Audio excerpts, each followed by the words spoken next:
Sound is vibration, and even though you might have knew that from the Magic School Bus, you still probably didn't fully understand what was going on. You might have knew that sound travels in waves, but you probably don't understand that the waves don't actually look like this. This is seen on a graph that measures the change in pressure over time of a sound wave, but it's not what sound actually looks like. Sound travels in longitudinal waves, a straight line, and it works like an earthworm that moves through contractions. Let's take a closer look into this. It's important to understand that the sound needs matter to travel through.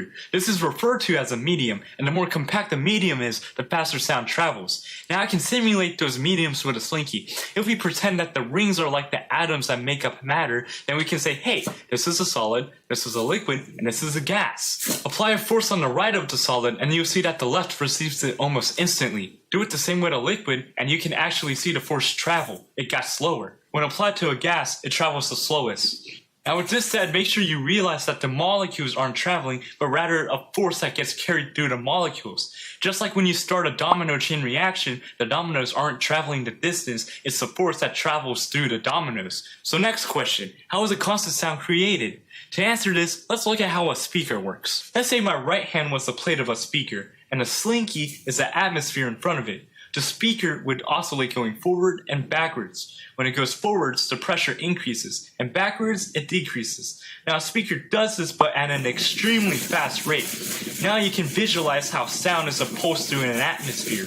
The condensed areas would be represented as a top trough on a sine wave, while the less condensed areas are represented as a bottom trough. Now as you might know, there are two characteristics of a sound, the volume and pitch. So let's pretend this sound wave was creating a pure sound. Pitch is based off the amount of time a wave is created per second. So if I were to make more waves per second, the pitch will increase, and obviously it'll decrease when I start to slow down. The volume is determined by the intensity of the pressure change.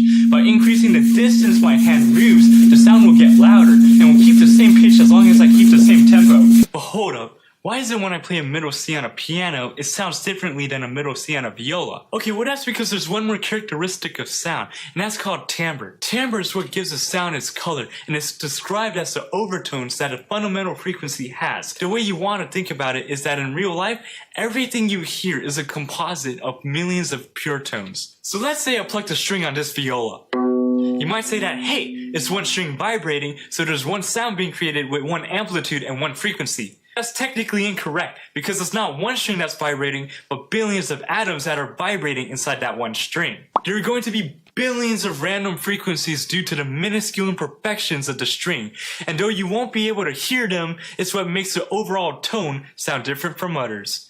I'm Tristan Aurelio. Thanks for watching.